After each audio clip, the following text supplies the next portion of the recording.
In 1988, Lower and Hella Talfahima stepped off a plane from Tonga and into Western Sydney, with a plan that sounded simple: work hard, stay close, give their children opportunities they never had. They weren't arriving with 1 or 2 kids in Talf, they brought 11. 8 boys. 3 girls. The full household of noise, routines and responsibility. They settled in the West, eventually taking up life in a modest 4-bedroom weatherboard cottage on a corner block in Blackland, an area known for housing commission streets and the kind of neighbors who notice everything. The house wasn't flashy. It was old, but it was kept neat, clean floors, tidy rooms, the outward signs of a family trying to build something stable. Over time they secured Australian citizenship, and from the outside the story read like a familiar migration success. New country, hard work, a large family held together by strong bonds. But some names fairly or unfairly pick up meanings beyond the people who carry them, and for the Talfahimas, their surname would become tied to a sequence of courtrooms, prison terms, parole hearings, and front-page headlines that seem to stretch across decades. On Bibo, a social network popular at the time, family members and associates gave themselves a title that spoke volumes about how they saw the world: the Talfahima Army. It wasn't just a nickname. It was a declaration: protective, loyal, united, a tight circle that could feel impenetrable to outsiders. Then came the night that pushed that name into the public consciousness in the most irreversible way. It was March 2002 in Hillsdale, Sydney's east, far from the family's western streets. Senior Constable Glenn McKenna, a 26-year-old highway patrol officer, was doing what thousands of officers do on thousands of nights: routine patrol, routine checks. The steady vigilance that most people barely think about until something goes wrong. He ran a check on a vehicle. The result wasn't routine. The car had been reported stolen, and in a heartbeat, the ordinary became a chase high speed, relentless, cutting through southwestern Sydney with consequences no one could rewind.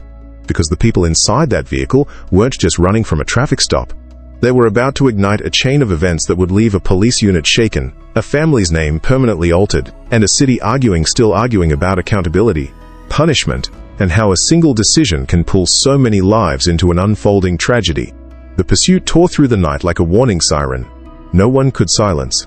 Streetlights flashed across windscreens, intersections blurred into split-second choices, and every turn raised the stakes, not just for the officer behind them, but for anyone unlucky enough to be in the wrong lane at the wrong moment.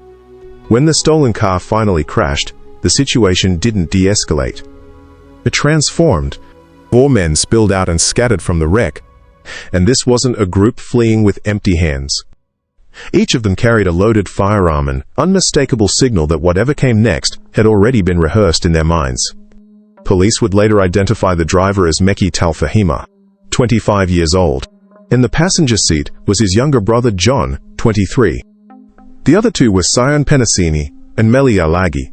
All 4 were on parole at the time, each with prior convictions, some linked to serious, intense physical aggression, the kind of history that should have served as a flashing red light, the kind of history that makes a routine stop feel, in hindsight, like stepping onto a trap door. Senior Constable Glenn McKenna had no way to know how far the night was about to go.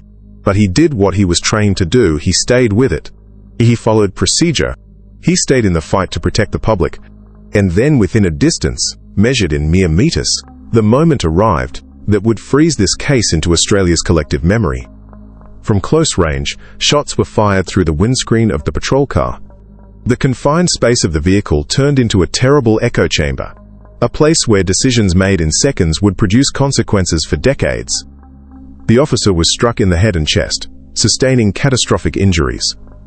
The next week became a vigil.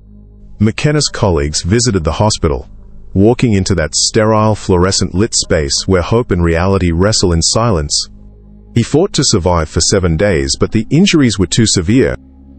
Life support was withdrawn, and a young officer, just 26, was gone. He was engaged to be married. A future had been mapped out in normal details: wedding plans, shared routines, the life that comes after a long shift ends. And then it was abruptly erased. Inside the highway patrol unit, the impact didn't fade with the news cycle. Some officers never fully recovered from what they'd witnessed. For a number of them, the trauma was so heavy they ultimately left the force entirely. And as the investigation tightened around the 4 men from the crashed car, Sydney braced itself because the courtroom story was about to become almost as explosive as the night itself. In the aftermath, the case moved into the arena where narratives are tested, where responsibility is argued line by line, and where a single verdict can ignite public anger or quiet it. Prosecutors laid out what they believed was clear: the stolen vehicle, the pursuit, the armed escape, and the fatal act that ended a young officer's life. For many watching, it seemed straightforward. 4 men were together. 4 men were armed. A police officer lost his life. Surely, they thought, the outcome in court would reflect the scale of that tragedy. At first, it did. Both Mekhi and John Talfahima were convicted of the most serious charge available under the law. The message appeared to be that you don't need to pull the trigger to share the blame when you choose to be part of a violent unfolding event. But the story didn't stop there, because appeals have a way of reopening what the public believes has already been sealed. The brothers took their case all the way to the High Court, arguing a crucial point: they were not part of a joint criminal enterprise in the way the original verdict suggested, and they had not personally delivered the fatal shots. That distinction, who did what, who intended what, who could reasonably foresee what, became the hinge on which everything turned. And it worked. Their original convictions were overturned. Instead, they entered guilty pleas to a lesser charge tied to unlawful actions resulting in a life lost. Each received 11 years imprisonment with non-parole periods of 7 years. For the public, the reaction was immediate and fierce. For many, it felt like the system had shifted from certainty to technicality, from moral clarity to legal nuance. How could 2 men present at such a catastrophic event be looking at what seemed, in the public mind, like comparatively short sentences? Why did it feel like the biggest consequence landed elsewhere? Because it did. Sion Penissinith, man identified as the shooter, received a far longer term, 36 years. He would not be eligible for parole until 2029. Meli Lagi received 10 years for firearms-related offenses. But even with the sentencing complete, the case refused to fade quietly. When parole hearings began to loom years later, authorities were told the brothers had repeatedly breached rules, while in custody reports included incidents involving drugs for John and multiple offenses behind bars for Mekhi. The state parole authority became concerned that neither had meaningfully confronted their patterns of offending. Both were suspended from violence intervention programs, decisions that didn't just reflect discipline inside prison walls, but also delayed any path to release. The legal story had delivered verdicts. The prison system had recorded behavior. Yet one question kept returning like a refrain, both in courtrooms and in the wider public. Why did this happen at Owland? What kind of family does a case like this come from? When judges tried to make sense of the Talfahima brothers, they kept running into a wall that didn't fit the usual profile. In court, patterns are everything. Backgrounds are examined. Childhoods are dissected. Psychologists and probation officers are asked to find the roots: neglect, instability, exposure to violence, addiction in the home, the kinds of ingredients that often appear in case after case. And yet, when Justice James Wood spoke during John Talfahima's sentencing, his remarks carried a rare kind of confusion. Based on what was available, he noted it was difficult to explain the behavior. John didn't present as someone shaped by aggression inside his own family. The typical factors so often seen with similar records didn't seem to be there. Time and again, other judges would request pre-sentence reports for whichever Talfahima sibling was in the dock, and time and again, the explanation seemed incomplete, like the story refused to supply a neat answer. Outside the courtroom, another battle was already forming on that would stretch beyond criminal law and into immigration policy. After serving their sentences, Mekhi and John faced deportation. Despite living in Australia since 1988, both had been born in Tonga and were not Australian citizens. In practical terms, it meant that once the prison gates opened, another set of doors could close immediately, this time, not into a cell, but out of the country. Mekhi appealed the visa cancellation to the Administrative Appeals Tribunal, and astonishingly to many observers, he won. The tribunal's deputy president, Robin Handley, extended his visa, citing reasons that included the relationship with his young daughter, who, the tribunal noted, loved her father and would be devastated if he were removed. It was also found that he had passed the character test. That decision detonated like a spark in dry grass. Police lobbied the government intensely, arguing that a person involved in the loss of a police officer should never be allowed to remain in Australia. The case became about more than one family. It became a symbol, a test of whether the system prioritized rehabilitation and family ties, or public safety and community confidence. Eventually, the government stepped in. Then Immigration Minister Chris Evans personally intervened and overturned the tribunal's decision. Mekki was paroled and deported on March 16, 2016. John followed shortly after. For Glenn McKenna's mother, Judy McKenna Mulheron, the deportations brought a complicated kind of relief. Even getting confirmation proved frustrating. She relied on media contacts to verify the brothers had actually left the country. She spoke of thinking about Glenn every day, talking to him as though he was still close, sometimes able to speak without tears, and sometimes not. And that was the cruel reality beneath the policy debate.